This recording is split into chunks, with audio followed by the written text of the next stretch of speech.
Hey, fam, welcome back to another episode of Honest Conversations with Two Village Girls. I'm Angie, I'm Serena. and this season we'll be talking about difficult talks that are typically hard to discuss but definitely needed in the home. This week we'll be talking about divorce and separation. So, the first thing I wanted to talk about was that a lot of people think that staying together in like an unhealthy relationship is like better for the child when it's really not better for the child. Like having arguments in front of the child, screaming in front of the child, that causes more harm than any type of good to the child. It's an uncomfortable environment. They feel that tension. Yeah, yeah, and that's not an environment that the child can like grow in because it's just so much. Y'all aren't even connecting. How y'all even connecting with the child? hmm It's unhealthy for the child and it's not fair to the parents. Like, you guys deserve, like, as parents, deserve your own peace and your own happiness. Ultimately, I feel like you can't take care of other people before you take care of yourself. And it gets hard to try and, like, fake like everything's okay. Mm-hmm. It's just not fair to anybody involved, really. True. So, how can this affect the child? Stress, obviously, Yeah, definitely. especially when kids are kept in the dark. They start trying to figure out like answers for themselves, and they begin to worry about whether they're going to lose their home, if they have to pick sides, Yeah, just trying to figure out what this means for them. yeah. Another way divorce can affect a child is it can cause like a lot of confusion hmm and, and confusion and frustration in that child. The child can like be like wondering like why is this happening? Like what is gonna happen like between me and this parent? Like I guess that goes into like anxiety too. Like that all goes into worrying and anxiety and all of that is a lot for a child. Absolutely. That confusion, that frustration, like a lot of things run through our heads when things like that happen. It's like, did I do something? Is there anything I can do to fix this? Hmm. Like, how is this going to affect me in the long run?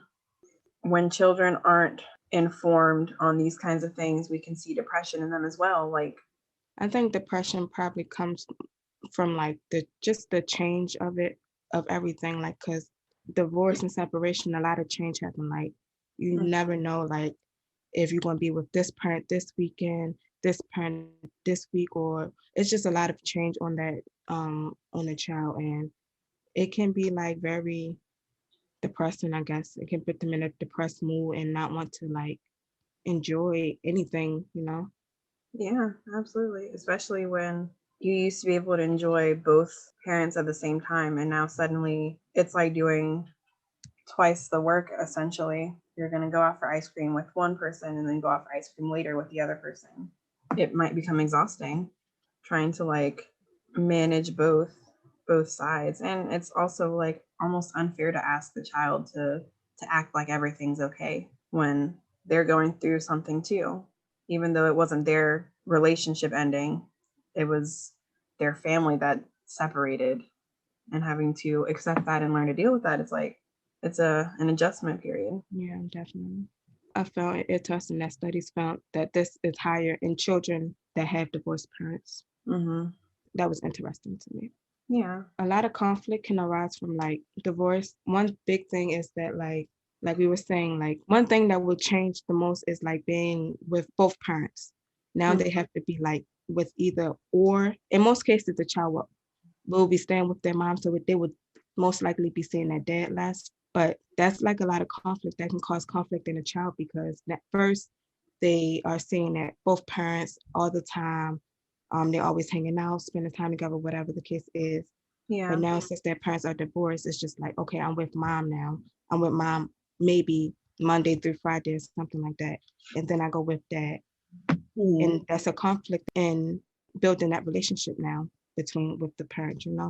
Yeah. And another thing, it could cause conflict with their peers. Like they could be going through so much stress and like depression. This is more so with like older kids though. Then they go to school like and have like problems with their friends because their relationship with their parents isn't good right now because of the divorce.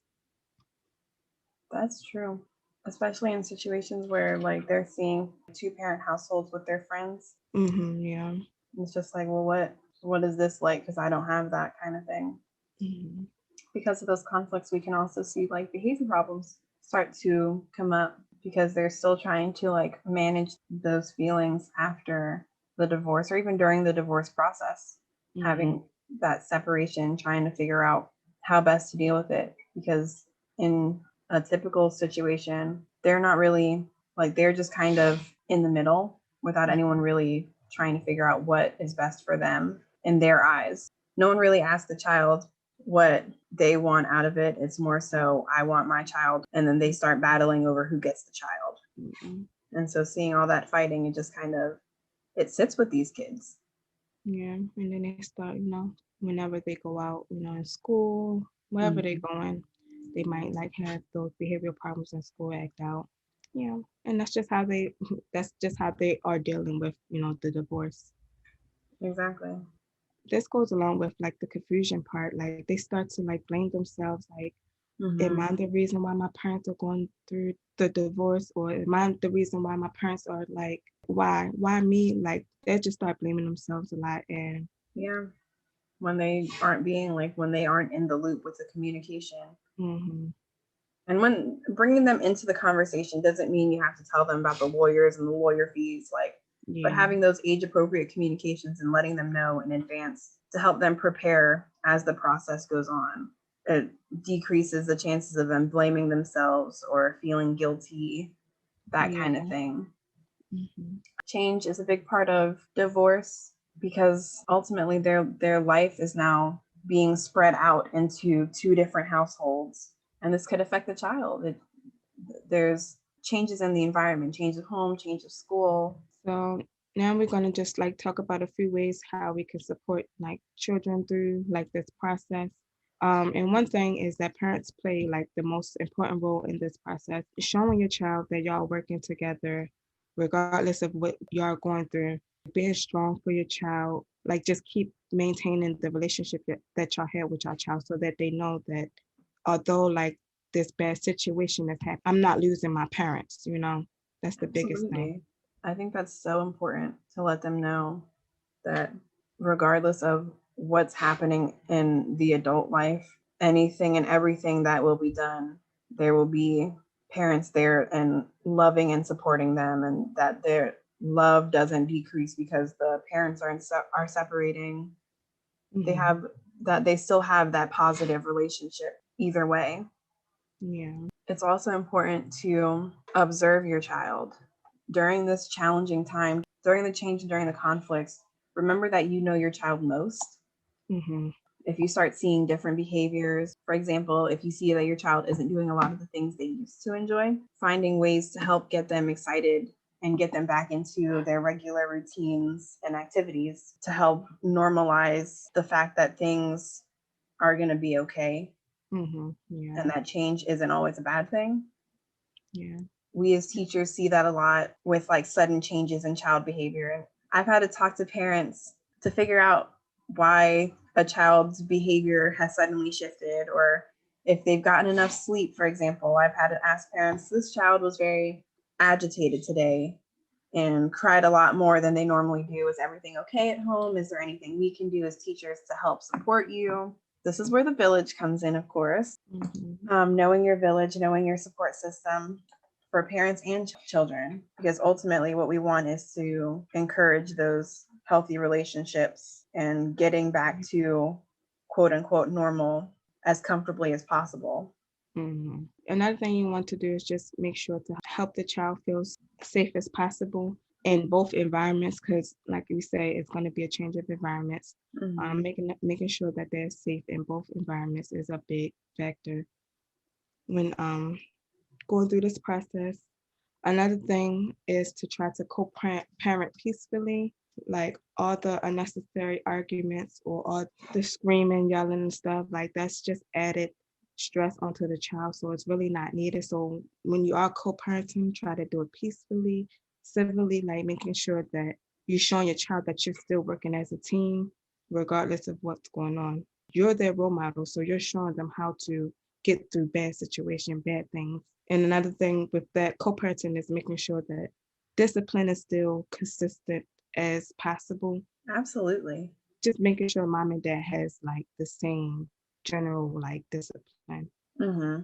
It's unfair to a child to have to learn multiple different sets of rules because they're young.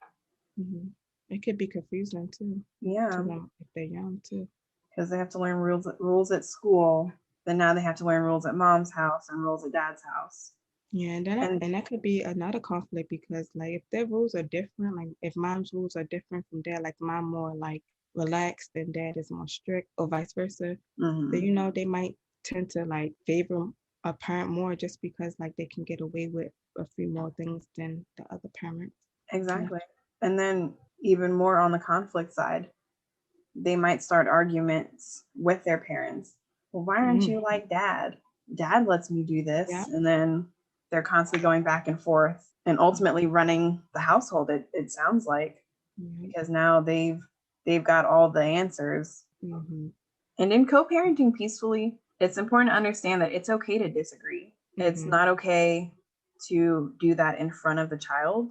It's not okay to talk bad about the other parent in front of the child Mm-hmm. because that's their parent, regardless of what your relationship is to the partner, whether you guys ended civilly or in a bad way. It's important to not skew your child's view of the other parent because that's still their parent, regardless of how you feel about them. Which brings us into avoiding putting the child in the middle. It's not their fight. It's not fair to them to have to decide to make those grown up decisions by them. It's not fair to make those grown up decisions based on what each parent is saying because children are typically people pleasers. They're social beings that want attention, they want affection, and asking them to choose between two forms of affection that they've, for the most part, loved and enjoyed up Yeah. until the separation, it's not fair to them. Mm-hmm. Not at all. Kids want to make their mom and dad proud. Mm-hmm. But yeah, just not letting them, have to choose or like not being like if they're at mom house, not having the mom constantly say, yeah, dad is this, dad is bad. Don't go over there. You don't want to go to dad's house, right? It's not fun over there, right? Like that's putting your child in the middle and that's not good for the child. Exactly. The last thing we just want to say is that you are not alone. I know you want to seem strong for your child and stuff like that. Like if you feel like you can't do any more, seek professional help because it's therapists and counselors out here that can help children get through the situation. And those therapists and counselors can help y'all as a family, to be honest. Mm-hmm. Y'all all can go and sit and figure out how to move forward. Yeah, y'all not by yourself. You've got the village by your side. Absolutely. Well, thanks for tuning in again to another episode with Two Village Girls. Please subscribe to our channel if you are new. If you have any comments or suggestions, please leave them down below. Also, go ahead and hit that bell to get notified when new videos drop. Please follow us on all our social media, which will be listed in the description box below.